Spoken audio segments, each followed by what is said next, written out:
welcome to this edition of Trojan Talk. I'm Paige. Joining us today is Dr. Scout Blum. Scout, thank you so much for being here. Oh, thank you for inviting me. So you may notice we have some different table decoration here today.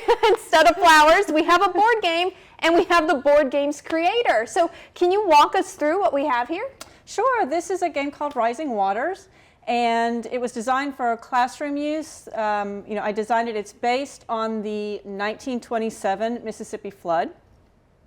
And players play from the perspective of an African American in the area. And they sort of experience the flood through their eyes and have to deal with, it's sort of a war game against nature from their perspective, but also against the racism that's in the area in Mississippi at the time. For people who aren't familiar with what African Americans went through during that moment, can you walk us through the history part of that? Sure. So the 1920s were a really kind of contradictory decade, and there were some great advances made for African Americans. The Harlem Renaissance, for example, was going on up in New York, where there was this outpouring of art and literature and just all kinds of really cool things, a lot of music. But then there was also a really negative side. So the Ku Klux Klan made a big resurgence in the 1920s. It actually became a force in politics. It was a part of the Democratic Party and split the party up. And so there was that element of kind of violence and repression. A lot of African Americans were working as sharecroppers at the time, which basically meant they were doing agricultural work, but a good portion of what they were doing was going to the white landowners. And those sharecropping agreements that they had to sign were pretty restrictive and really were focused on keeping them in debt. Obviously as well, you can imagine 1920s Mississippi, it was a place where racism was just through everything. Mm-hmm. So one of the things that I want people to sort of realize from the game is, how much racism got into society at the time and really how much that affected life, not only daily life, but how they were having to deal with the flood as well. Some of the challenges that players have to deal with in the game, could you give us a sneak peek? I don't want to say everything, but could you tell us what some of the challenges are that players would have to face?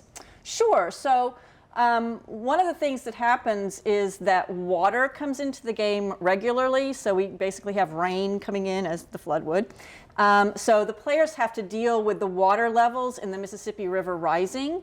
They work to construct levees, which are sort of earthen mounds. That was really the only technology at the time that they were using, not the only one available, but the only one that they were using to try to protect people from floods. So the players will build levees to try to protect from the water. What they also have to deal with is the racism from the landowners that comes in the form of cards.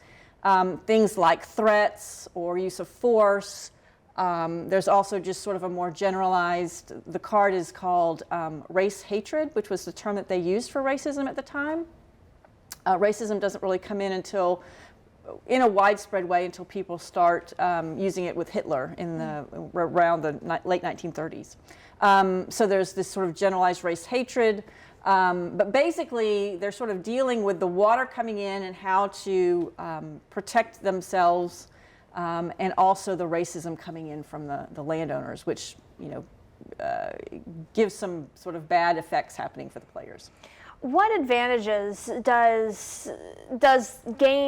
do games have in the view of history? I mean, you've taken a major historical moment and put it in a game.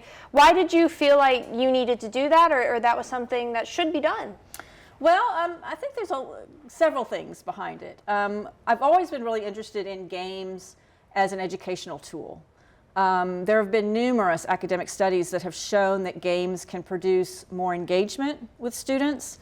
They can produce more content learning and content retention, just a variety of different advantages for students. Plus, it's a really good way to get them around a table and talking to each other and engaging with each other. I've used other games in classes, and for the rest of the semester, they're talking about what happened in one game or teasing each other about it. So it's a real good way to sort of bring the students together, but it's also a good way to reinforce content knowledge.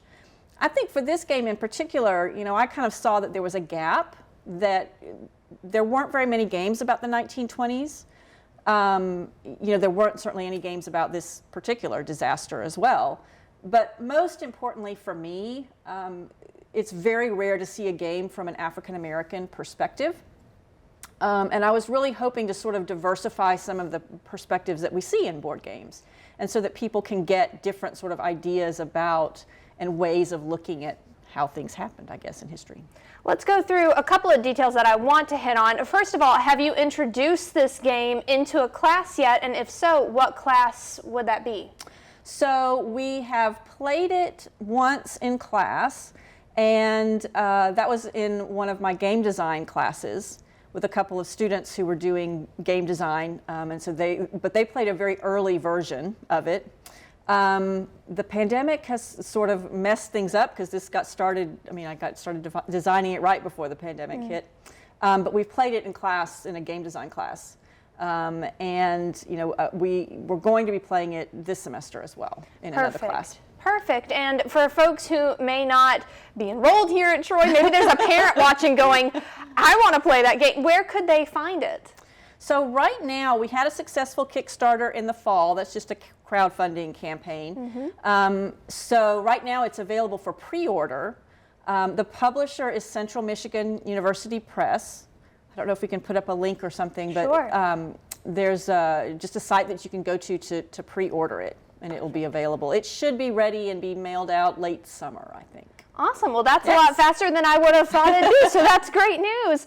Well, Scout, thank you so much for being here. I'm excited to see the next episode of History Through Games, which airs here on TrojanVision. I'm ready to see if you and Aaron Taylor can prevent the flood. Well, thank you so much for joining us. Thank you. Of course, and thank you for joining us on this edition of Trojan Talk.